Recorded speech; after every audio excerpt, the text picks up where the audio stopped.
Well, hello and welcome to TSL Talk. It's round 4 of the State League, and there's some very exciting games in store for this this weekend. And today we're joined by the man who led the Tassie Devils to their last ever game in the VFL in Lance Spalding and Hobart assistant coach, I do believe. So, Lance, thanks for joining us.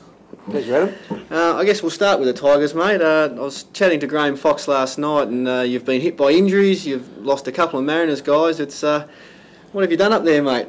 Well, I don't know. I think Graham's meant to be walking up the ladders, not underneath them. He's cursed us with a bit of bad luck, but I think it's a good challenge for the depth of the club just to see where we're at, and we've just got to soldier on, I guess. Over the next few weeks, we'll get our boys back from Hutchins in 3 or 4 weeks. I think that'll be important to get those kids back, and we get hopefully Cassidy and Horton back shortly, and a couple of others, so we should be right in 3 or 4 weeks. Yes, no one likes to use injuries as an excuse for performance, but you're missing your number one ruckman in Jared Horton, arguably your best player in Michael Cassidy at centre half forward. I mean, it does make it tough. Heath Neville's not there as well, so it does make it tough, doesn't it? Yeah, no, look, I suppose that's true. However, I think the other clubs suffer injuries as well. I guess when you haven't got the depth that some of the other sides have got, I guess it does impact a little heavily, but again, someone's got to step up, so we'll find someone to do the job.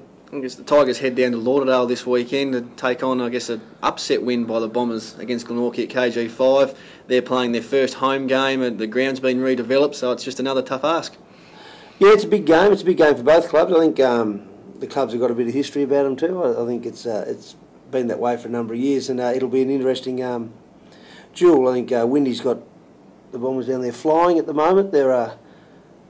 They're starting to adapt to the way he does things, and so we can expect a fairly tough and rugged encounter as well, I suppose. You guys are 0-3. I guess if you drop the game this weekend, is it starting to look like the season's a bit of a loss even at this early stage? No, I don't think. We've probably played arguably the two best sides in the state, and we've come up against Glenorchy, which was grand finalist last year. So I guess we knew with the first part of the game, especially with the young group. I think you're talking before about Mick Cassidy. I think he's 23, and he's the oldest bloke in our group. And I think the next bloke's about 21. So I think we knew that we were going to be challenged early on in the year, and we'd planned, I guess, to not to lose the games early, but for the kids to pick up a bit of experience on the way, I guess. I guess without a doubt the game in the round is under lights at Belrive on Saturday night. It's North Hobart versus Clarence. Both teams are undefeated. You've seen them firsthand, round 1 and then last week. Who do you like in this contest? Well, I think what I saw with Clarence last week in the third quarter, they were very impressive, and it was just their whole depth across the ground was fantastic, and their use of the ball was great. But when you look at North, they're good on ball. Street, DiVenuto, these blokes, Hall, they'd make any side in Tasmania. So they're certainly they'll hold their own. I guess it'll come down to who kicks the most goals. And Budgie's in terrific form at the moment. I think he's going to be hard to stop. If they can do a job on Budgie, then I think then there'll be a chance to win North. I guess we've seen Brett Gapen, even during his time at VFL level, he was sort of half-back flanker, played through the midfield. This year he's gone forward, he's kicked 2 bags of 8 in a row. Did you utilise and know, obviously, he had that goal-kicking prowess in him? Oh, yeah, look, I think during Matthew's tenure, I think he was always saw him as a dangerous forward and capable of pushing him forward. And I think he just played so well at half-back that it was one of those things, I suppose. But, he's always been a very, very good forward.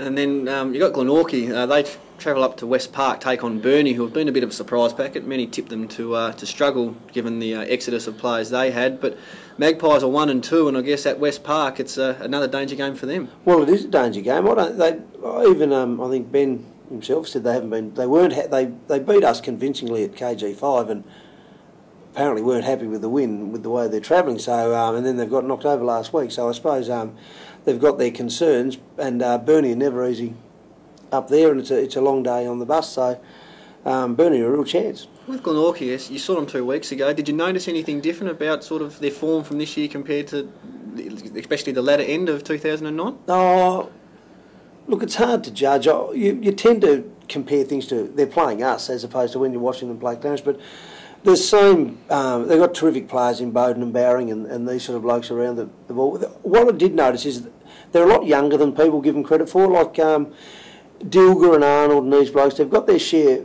of teenagers playing, and it's going to take them a little time to pick the pace up, I think. So I don't think that it's panic stations at Glenorchy by any means. I think they've got a really good group. I think they're just finding their feet a little bit. As I say, they're a lot younger than what people give them credit for. And we've got South Launceston versus North Launceston at Youngtown. You think give South any chance? On looking at things, I think North look a pretty good bet to me. I think they some of the guys they've got playing, and I think Axe has got starting to get them up and going. They've got a terrific back line, and I think they'll be okay. And final game of the round is Launceston versus Devonport. Devonport, again, tipped to be up the top of the ladder. They've lost their first three as well to sit with you guys as the only two teams without a win. I suppose they probably want to chalk one up early, or they start thinking about non-finals. Well, I reckon Errol's popped up a few times when no one expects them to, and they've done pretty well since he's been coached. And when no one expects them to pop up, they have done. Although I think Launceston are moving nicely at the moment, and they certainly look a fairly powerful unit, so I think it might be Launceston to get the points. Excellent. Well, thanks for your time, Lance. Appreciate it. And thank you for joining us on TSL Talk. And remember, for all your news, reviews, previews and results, head to the Mercury online or get your copy of the Mercury.